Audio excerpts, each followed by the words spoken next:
Então a gente vai seguir aqui falando sobre modelagem de simulação no espaço estados, certo? A gente já dividiu em duas partes por essa semana. E o nosso objetivo agora é continuar falando sobre a forma canônica, só que no vídeo passado eu falei sobre a forma canônica controlável, agora a gente vai falar sobre a forma canônica observável. Então, a forma canônica controlável permite que, se eu conseguir colocar o sistema na forma canônica controlável, eu consigo controlar as entradas e saídas e manter os estados limitados. Ele é completamente controlável nos estados. E a forma canônica observável, se eu conseguir colocar o sistema na minha forma canônica observável, isso significa que eu vou conseguir passar o meu sistema, eu vou poder economizar sensores no meu sistema. Basicamente isso. Então, se você parar para pensar assim, eu quero construir 20 tanques acoplados. Eu sou o engenheiro da Petrobras e eu quero construir vários tanques acoplados aí, só que aí eu já tenho uma função que representa todos os tanques, a quantidade de água que entra, a quantidade de água que sai, tudo mais. Aí eu acoplo todo mundo lá em um sistema só. E aí, teoricamente, se você sabe quanto de água que entrou e quanto de água que saiu, ou quanto de petróleo que entrou, quanto de petróleo que saiu, você consegue ter uma ideia do que ficou dentro dos tanques. E se você tem um modelo dos tanques, você pode estimar qual é o nível de cada um desses tanques. A ideia é essa. Então, se eu consigo estimar quanto é que eu tenho de petróleo em cada tanque desse, eu não preciso medir. E se eu não consigo, se eu não preciso medir, vamos supor lá que um medidor lá custa 30 mil reais. Um medidor de nível num tanque da Petrobras. Aí eu estou economizando aí no meu projeto. Se eu fiz um acoplamento de 6 tanques, sei lá, 5 tanques, 30 mil, 150 mil reais. Então eu estou economizando em medição de tanque 150 mil reais. Por quê? Porque eu sei que eu posso pegar aquela função de transferência, colocar na forma de espaço-estados, na forma canônica observável, e a partir das relações de entrada e saída, da medição de vazão de entrada e vazão de saída, eu posso saber exato. Eu tenho que saber as condições iniciais também, né? Obviamente. Então eu posso anotar, começou vazio. Aí bota lá. Você tem como fazer a observação de estado, saber qual é o nível que está lá. Ah, mas eu não tenho a condição inicial. O observador vai encontrar para você a medição correta, desde que você tenha entrada e saída, certo? Então você pode, sei lá, botar um sensor intermediário, para não ter, também não ter nenhum sensor, né? Mas, enfim, é uma escolha sua, porque você agora sabe que poderia economizar com as ferramentas matemáticas que estamos estudando agora, poderia economizar sensores com isso, né? Então, eu quero você pega o seu celular, por exemplo. Aí como é que o GPS sabe sua posição? Ele usa um estimador de estados, um observador de estados. Ele pega sua posição, mede a posição de 3 satélites, tem mais ou menos a função dinâmica, que representa a sua movimentação, que o pessoal normalmente usa um filtro chamado filtro de Kalman, que nesse caso é utilizado para observação de estados, e o seu estado é a sua posição. Então qual é a minha posição? Qual é a posição que o GPS está me dando? É tanto. Ah, mas tem ruído. Claro, o satélite está a quantos 1.000 quilômetros de distância de você? Se eu não conseguisse errar 15 metros, aí também, né, seria, sei lá, exploração dos algoritmos. Aí as máquinas iam se revoltar contra a gente nesse processo. Mas, enfim, uma coisa que a gente pode observar aqui, uma coisa que vocês vão poder notar aqui, né, é que a forma canônica observável é a transposta da matriz de estado. Se você pegar lá a matriz A da forma canônica controlável e transpuser essa matriz, você vai obter a matriz da forma canônica observável. Se você pegar a matriz C e transpuser, vai virar a matriz B da forma observável. Se você pegar a matriz B e transpuser, você vai pegar a C da observável, né? Então fica até fácil a gente fazer lá o algoritmo, porque é só fazer essa adaptação. Então, a gente pode fazer isso aqui, certo? Para a gente poder obter os valores, certo? Então, coloquei aqui o que a gente já tinha, né? Vou dar um clear para apagar a tela e as variáveis. E aqui, como eu falei, né? Eu quero forma canônica observável. Você vai pegar aqui e vai fazer o A é igual a A transposto. O B, eu vou botar até o AO aqui, né? Porque B observável vai ser igual a C transposto. O C observável vai ser igual a B transposto. E o D da matriz observável é igual a D.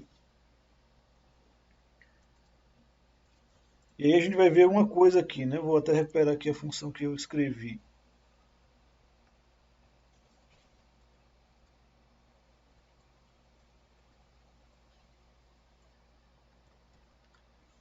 Que essa resposta aqui vai dar igual a essa resposta aqui, né? AO, BO, CO, DO.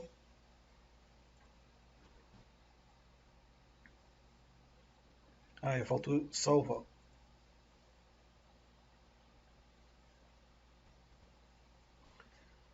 Ver aqui, ó, essa função é igual a de baixo. Significa que as duas representam a mesma função de transferência. Ah, mas está tudo transposto aqui, a matriz é diferente. Sim, a matriz é diferente, certo? Porque elas dão estados diferentes.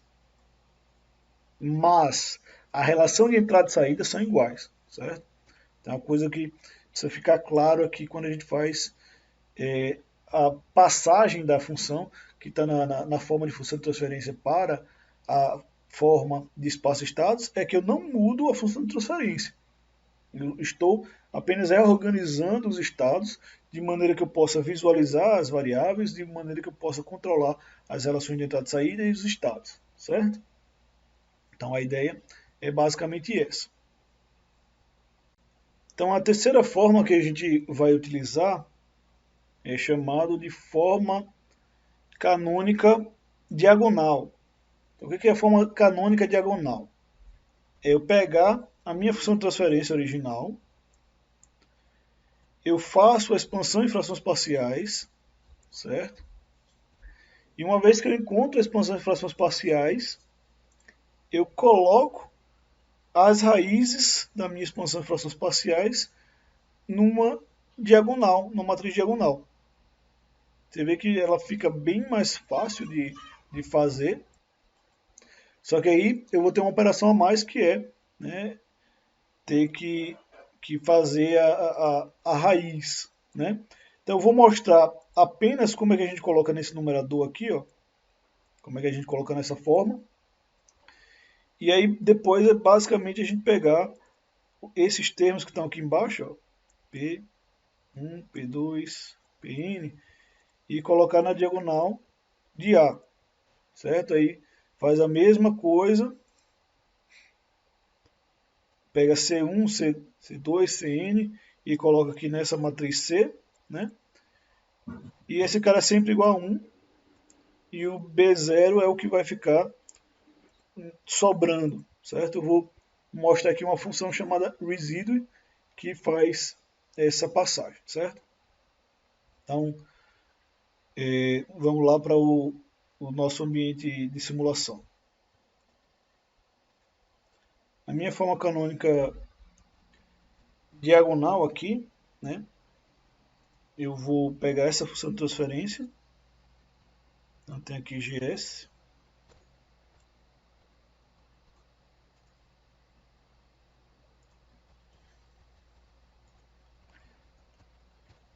E aí eu posso usar uma função chamada residue.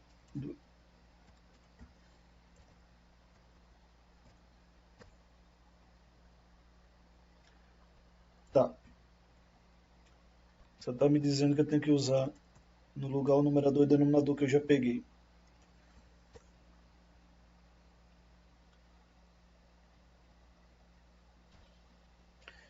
Então aqui eu tenho R, P, K.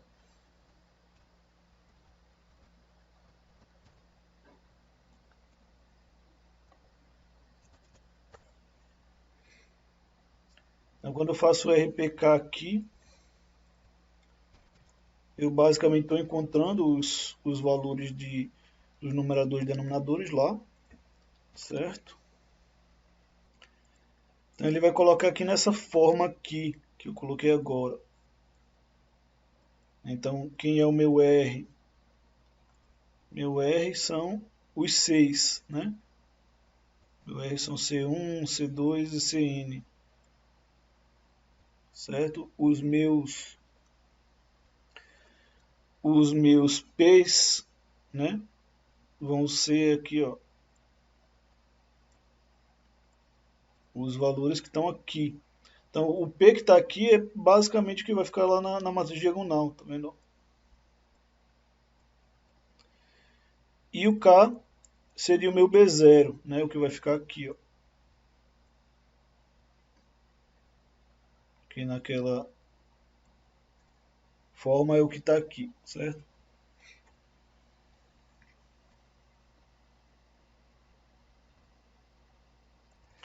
Então aqui é praticamente fazer assim, A é igual a diag, P, ele vai criar uma matriz diagonal com os valores de P na diagonal principal, B vai ser uma matriz de zeros, quadrada, né, do tamanho de linhas de A, na verdade é um 1, né, vai ser um vetor de uns, com uma coluna.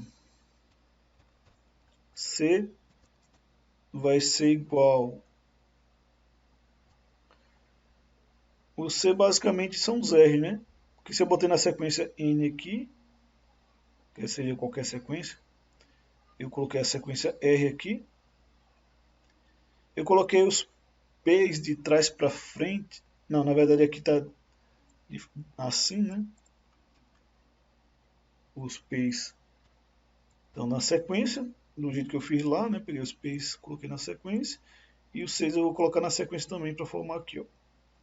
Praticamente o R daqui é igual a C, né? Então é só botar lá. Só que aí ele vai ser o R transposto. Tá a coluna ali, né? E o D vai ser igual ao meu K. Então se eu fizer aqui de novo,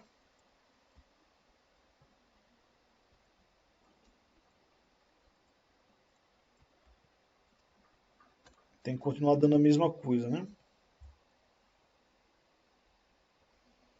Então vamos ver se vai dar certo agora.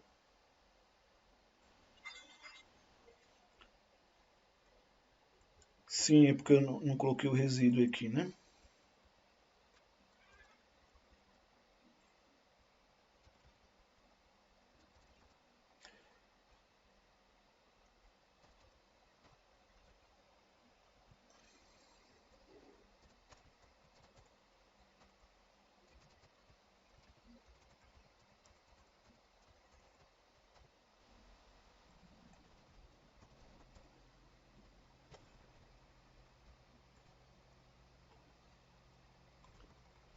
Então aqui eu vou copiar.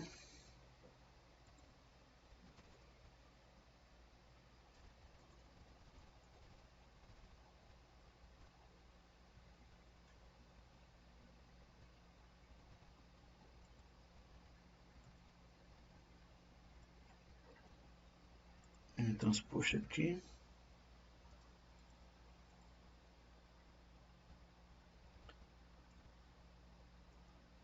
Então minha função de transferência 120, 74, 15, exatamente igual.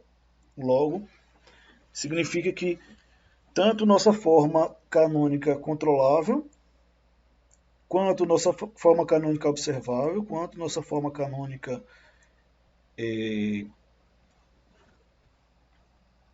diagonal, né, elas estão corretas aí.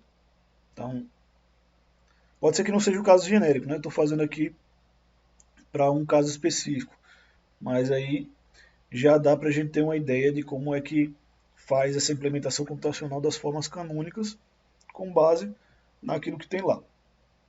Então, para as formas canônicas é isso. Eu vou agora no próximo vídeo seguir, né, falando de autovalores, autovetores e estabilidade dessas matrizes aqui, certo? Então, fica aí para o próximo vídeo.